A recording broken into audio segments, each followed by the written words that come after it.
principales nouvelles de l'heure. Nouvelle numéro 1.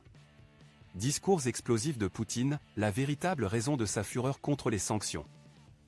Le président russe Vladimir Poutine, lors d'un discours enregistré lors du sommet économique BRIC en Afrique du Sud, a exprimé son mécontentement face aux sanctions occidentales contre la Russie et a averti des éventuelles répercussions sur les exportations de céréales de l'Ukraine.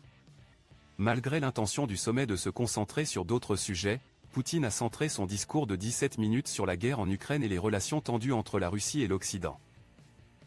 La vive condamnation de Poutine envers les sanctions illégitimes et le gel des avoirs par les pays occidentaux reflète sa frustration face aux tentatives de punir et d'isoler la Russie financièrement.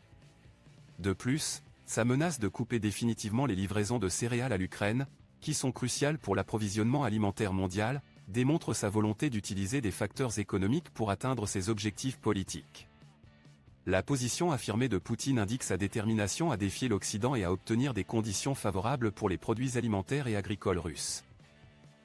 L'absence à la fois de Poutine et du président chinois Xi Jinping lors de la séance d'ouverture suggère que les tensions entre les nations BRIC et l'Occident continuent de façonner le paysage géopolitique.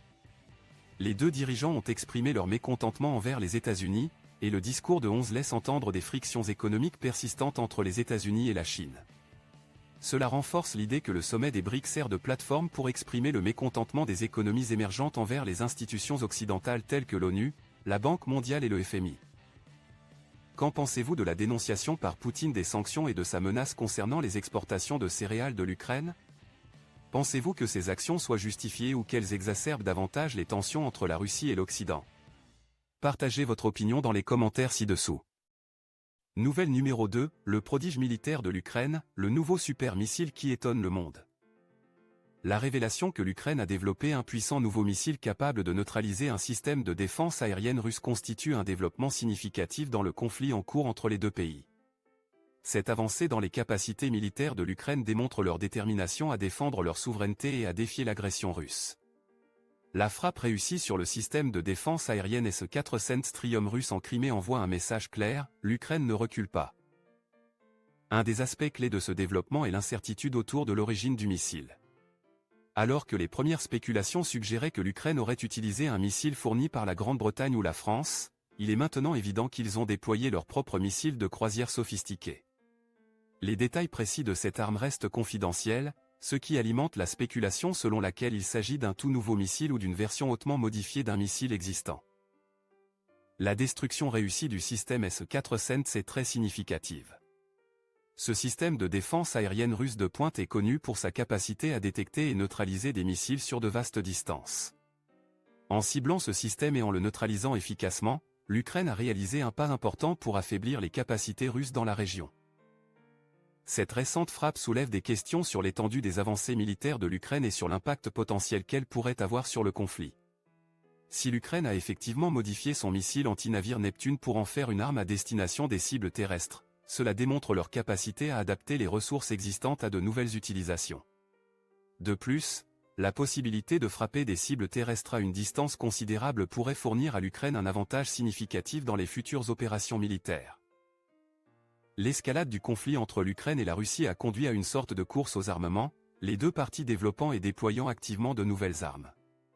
Les efforts de l'Ukraine pour renforcer son arsenal et chercher le soutien des nations occidentales démontrent leur détermination à défendre leur intégrité territoriale.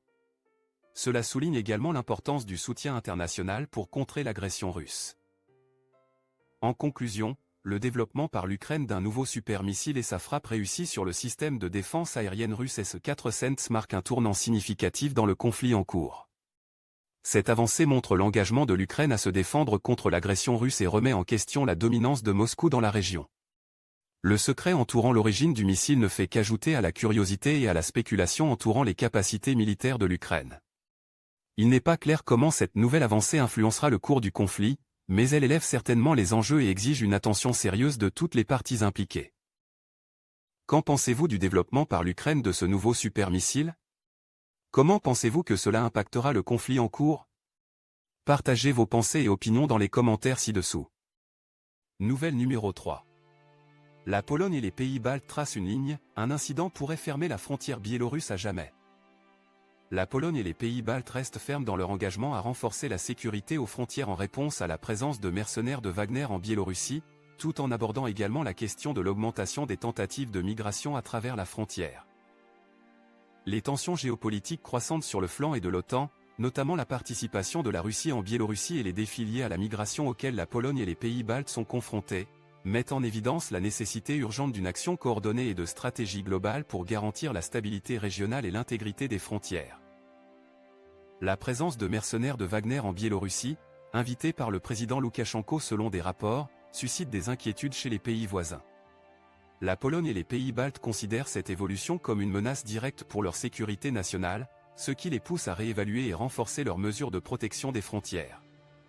Leur demande de départ immédiat du groupe Wagner reflète la gravité de la situation et souligne les tensions sous-jacentes dans la région.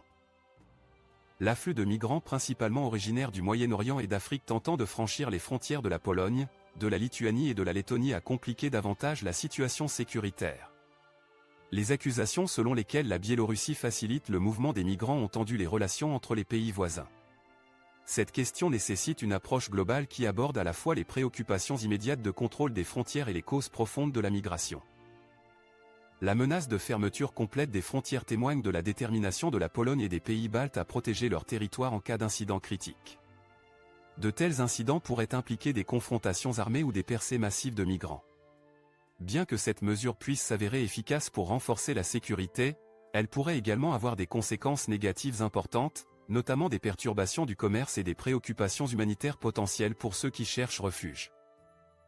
Le sort du groupe Wagner et de ses opérations en Europe, au Moyen-Orient et en Afrique est incertain suite au décès présumé de son chef, Yevgeny Prigozhin.